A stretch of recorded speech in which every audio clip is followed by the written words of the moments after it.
Hallo, wir wollen heute zusammen Stockbrot machen. Dafür braucht ihr 500 Gramm Mehl, 250 Milliliter lauwarmes Wasser, 3 Esslöffel Olivenöl, ein Päckchen Hefe und etwas Salz. Ich zeige euch jetzt noch einmal das Rezept, damit ihr euch das notieren könnt. Wie gesagt, 500 Gramm Mehl, 250 Milliliter lauwarmes Wasser, 3 Esslöffel Olivenöl, ein Päckchen Hefe und ein Teelöffel Kräutersalz. Und nun zeigen wir euch die Herstellung. So, ihr nehmt das Mehl, abgewogen, die 500 Gramm, macht das in eine Schüssel, verteilt das ein bisschen, eine kleine Mulde, dann kommt die Hefe dazu, das Päckchen Hefe, ein bisschen zerkrümeln und dann da rein.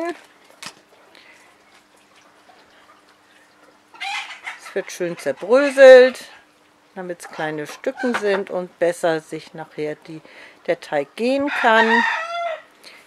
Dann macht ihr die 250 Milliliter lauwarmes Wasser dazu, 3 Esslöffel Olivenöl,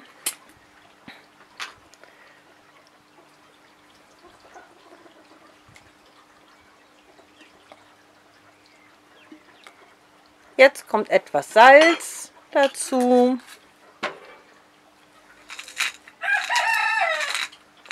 Und dann wird das Ganze verrührt.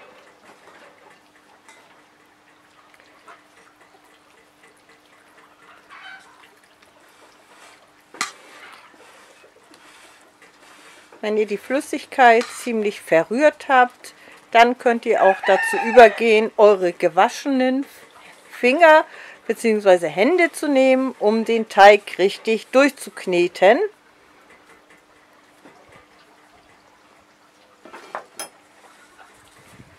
Richtig schön durchkneten, bis das ein glatter, geschmeidiger Teig ist. Wenn euer Teig dann so aussieht, lasst ihr ihn abgedeckt ungefähr 30 Minuten an einem warmen Ort gehen. Wir schauen da schnell mal rein in die Schüssel und wie ihr seht, der Teig wächst und gedeiht. So, inzwischen könnt ihr schon mal eure Feuerschale vorbereiten mit eurem Jugendfeuerwehrwart oder euren Eltern, je nachdem, wer euch dabei unterstützt. Ein bisschen Holz sammeln und schon mal bereit. Auch die Stöcker solltet ihr schon mal parat stellen, damit, wenn die Glut parat ist, ihr dann dort euren Teig mit den Stöckern über der Glut garen könnt. So, jetzt kommt der spannende Moment.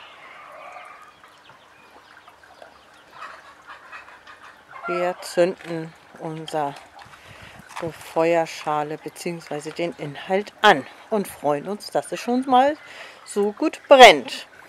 Wenn das Feuer richtig brennt, dann machen wir ganz gerne ein bisschen Holzkohle darauf. Das macht jetzt Tobi für uns. Die Holzkohle darauf, damit nachher die Glut ein bisschen länger hält.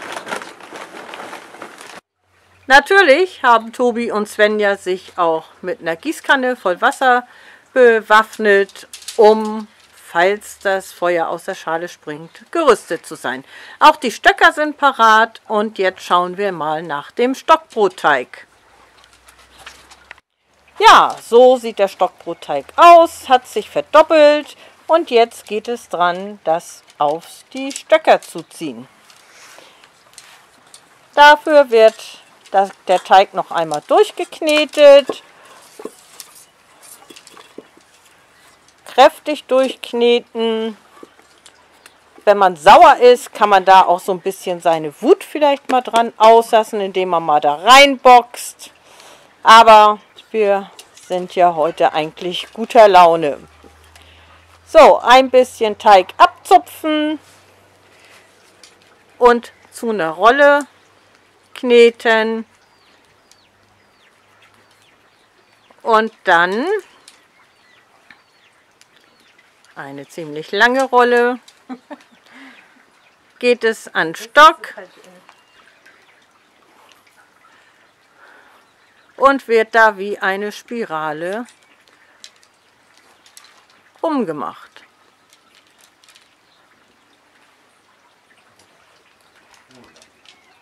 Ein bisschen festdrücken und dann kann es losgehen. So, und jetzt einfach über die Glut halten. Immer schön dabei drehen. So, jetzt versuchen sich auch Tobi und Svenja. Svenja holt sich ein wenig Teig aus der Schale. Wie gesagt, schön durchkneten, eine lange Schlange machen und dann schön um den Stock wickeln.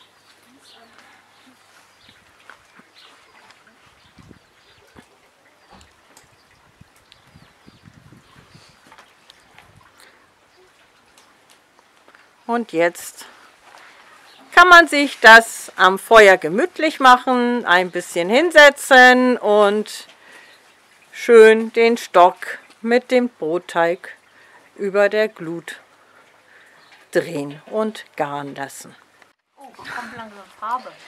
So, da kommt schon ein bisschen Farbe ins Spiel. Bei dem Stockbrot, es reißt auf. Das ist ein Zeichen, dass es gut gart. So, und jetzt seid ihr dran. Ich wünsche euch viel Spaß und guten Appetit.